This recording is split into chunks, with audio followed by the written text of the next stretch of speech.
سورہ آل عمران رکوع نمبر 17 تلاوت. يا أيها الذين آمنوا لا تكونوا كالذين كفروا وقالوا لإخوانهم إذا ضربوا في الأرض أو كانوا غزا لو كانوا عندنا ما ماتوا وما قتلوا ليجعل الله ذلك حسرة في قلوبهم والله يحيي ويميت والله بما تعملون بصير. ولئن قتلتم في سبيل الله أو متم لمغفرة من الله ورحمة خير مما يجمعون. ولئن متم أو قتلتم لإلى الله تحشرون. فبما رحمة من الله لنت لهم ولو كنت فظا غليظ القلب لانفضوا من حولك فاعف عنهم واستغفر لهم وشاورهم في الأمر فإذا عزمت فتوكل على الله إن الله يحب المتوكلين. إن ينصركم الله فلا غالب لكم وإن يخذلكم فمن ذا الذي ينصركم من بعده وعلى الله فليتوكل المؤمنون. وما كان للنبي أن يغل ومن يغل يأت بما غل يوم القيامة ثم توفى كل نفس ما كسبت وهم لا يظلمون. أفمن اتبع رضوان الله كمن باء بسخط من الله ومأواه جهنم وبئس المصير. هم درجات عند الله والله بصير بما يعملون. لقد من الله على المؤمنين إذ بعث فيهم رسولا من أنفسهم يتلو عليهم آياته ويزكيهم ويعلمهم الكتاب والحكمة وإن كانوا من قبل لفي ضلال مبين.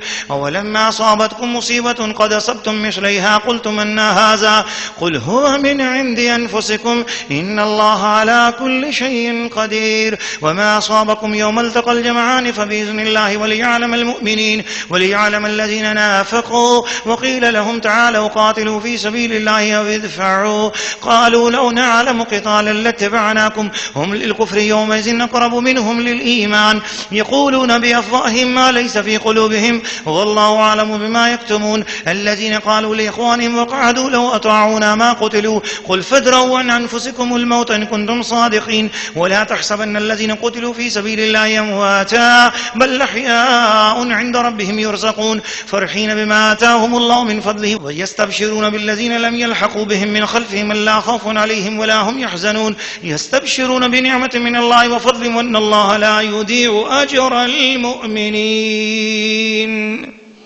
سورہ آل عمران رکوع نمبر 17 ترجمہ کنز الایمان. اے ایمان والو ان کافروں کی طرح نہ ہونا جنہوں نے اپنے بھائیوں کی نسبت کہا جب وہ سفر یا جہاد کو گئے کہ ہمارے پاس ہوتے تو نہ مرتے اور نہ مارے جاتے. اس لیے کہ اللہ ان کے دلوں میں ان کا افسوس رکھے اور اللہ جلاتا اور مارتا ہے اور اللہ تمہارے کام دیکھ رہا ہے. اور بے شک اگر تم اللہ کی راہ میں مارے جاؤ یا مر جاؤ تو اللہ کی بخشش اور رحمت اور ان کے سارے دھن دولت سے بہتر ہے. اور اگر تم مرو یا مارے جاؤ تو اللہ کی طرف اٹھنا ہے. تو کیسی کچھ اللہ کی مہربانی ہے اے محبوب تم ان کے لیے نرم دل ہوئے. اور اگر تند مزاج سخت دل ہوتے تو وہ ضرور تمہارے گرد سے پریشان ہو جاتے. تو تم انہیں معاف فرماؤ اور ان کی شفاعت کرو اور کاموں میں ان سے مشورہ لو اور جو کسی بات کا ارادہ پکا کر لو تو اللہ پر بھروسہ کرو. بے شک توکل والے اللہ کو پیارے ہیں. اگر اللہ تمہاری مدد کرے تو کوئی تم پر غالب نہیں آ سکتا اور اگر وہ تمہیں چھوڑ دے تو ایسا کون ہے جو پھر تمہاری مدد کرے. اور مسلمانوں کو اللہ ہی پر بھروسہ چاہیے اور کسی نبی پر یہ گمان نہیں ہو سکتا کہ وہ کچھ چھپا رکھے.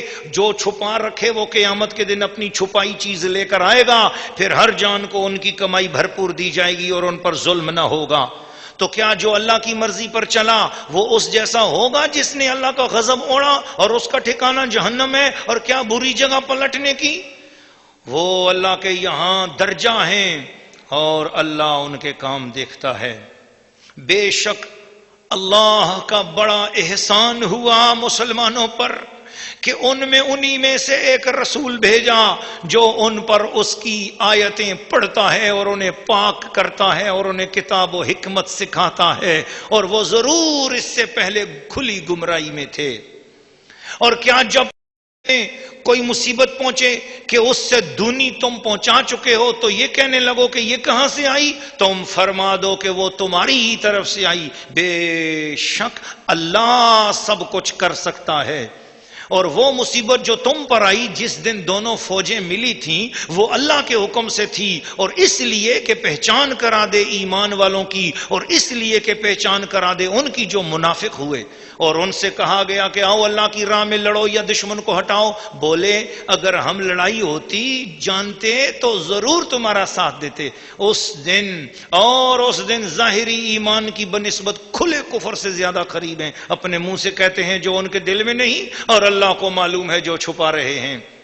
وہ جنہوں نے اپنے بھائیوں کے بارے میں کہا اور آپ بیٹھ رہے کہ وہ ہمارا کہا مانتے تو نہ مارے جاتے، تم فرما دو کہ تو اپنی ہی موت ٹال دو اگر سچے ہو، اور جو اللہ کی راہ میں مارے گئے ہرگز انہیں مردہ خیال نہ کرنا، بلکہ وہ اپنے رب کے پاس زندہ ہیں، روزی پاتے ہیں، شاد ہیں اس پر جو اللہ نے انہیں اپنے فضل سے دیا، اور خوشیاں منا رہے ہیں اپنے پچھلوں کی جو ابھی ان سے نہ ملے، کہ ان پر نہ کچھ غم، نہ کچھ اندیشہ ہے اور نہ کچھ غم، خوشیاں مناتے ہیں اللہ کی نعمت اور فضل کی، اور یہ کہ اللہ ضائع نہیں کرتا ہے اجر مسلمانوں کا۔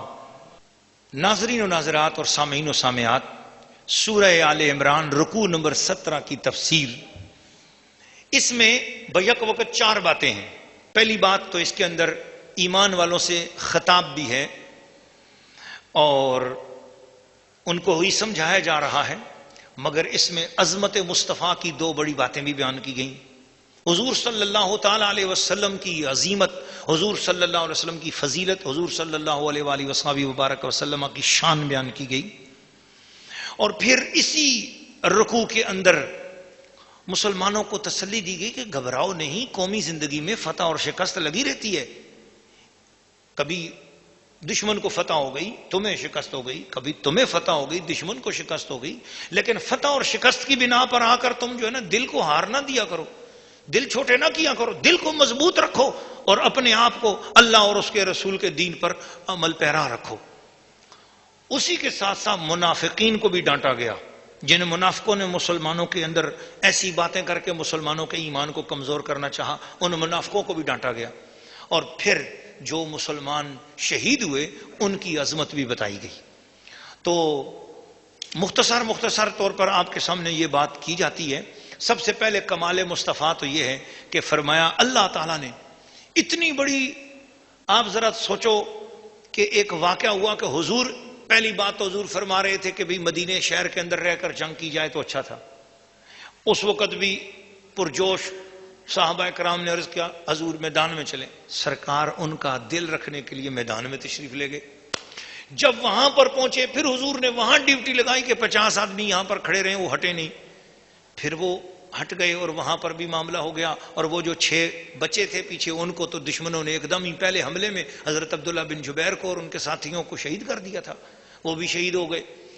اس وجہ سے ان سارے شہدائے احد کو بھی اور ان کے باقی معاملات کو بھی، تو یہ ساری چیزیں دیکھی۔ پھر کئی لوگ ایسے ہوا کہ جو جنگ جیسے ہوئی نا تو کئی ایسے بھی تھے کہ جو بھاگ کر واپس مدینے شریف آ گئے، اور کئی ایسے تھے کہ حضور علیہ الصلوۃ والسلام ادھر کھڑے آواز دے رہے ہیں لیکن وہ ادھر بھاگتے چلے جا رہے ہیں۔ تو وہ جو منظر تھا اس میں جو لشکر کا کمانڈر ان چیف ہوتا ہے، آپ سوچیں اس کو کتنا غصہ آتا ہوگا، اور وہ اپنے دوستوں یا اپنے ساتھیوں یا اپنے فوجیوں پر کتنا غصہ کرنے کا حق رکھتا ہے۔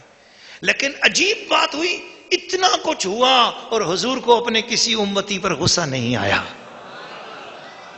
یہ معجزہ اور یہ شان اللہ نے قرآن میں بیان کی، فَبِمَا رَحْمَةٍ مِّنَ اللَّهِ لِنْتَ لَهُمْ۔ محبوب کیا اللہ کی مہربانی ہے آپ کے اوپر کہ آپ اتنے نرم دل ہیں، وَلَوْ كُنْتَ فَظًّا غَلِيظَ الْقَلْبِ، اگر اس موقع پر اگر آپ سخت دل ہوتے اور یہ سختی اگر آپ ذرا سی کرتے تو یہ سارے لوگ بکھر جاتے۔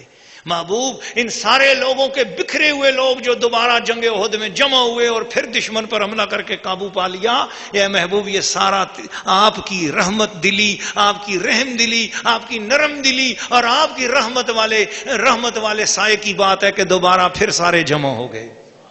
یہ کمال مصطفیٰ کو اللہ پاک نے بیان فرمایا۔ پھر منافقوں کو ڈانٹا او جی ہمارے پاس ہوتے دیکھا نا ہم 300 آدمی جاتے ہوئے پیچھے مڑ کے آ گئے تھے واپس. عبداللہ بن ابی اپنے 300 آدمیوں کو لے کر جنگ شروع ہونے سے پہلے نکل کے آ گیا واپس. نہیں جی میرا مشورہ نہیں مانا تھا, میں نے کہا تھا شہر کے اندر لڑائی کریں, یہ میدان میں آ گئے, میں نہیں ساتھ رہتا. وہ اپنے 300 بندوں کو لے کر نکل گیا. تو وہ جو 300 بندوں کو لے کر نکلا تو اب وہ 300 بندے کہتے ہیں دیکھا ہم آ گئے, ہم بچ گئے, ہمیں کچھ بھی نہیں ہوا, ہم زخمی بھی نہیں ہوئے اور ہمیں کچھ بھی نہیں ہوا, ہمارے ساتھ رہتے تو تم بھی بچتے. وہ مسلمانوں کو یوں کہنے لگے.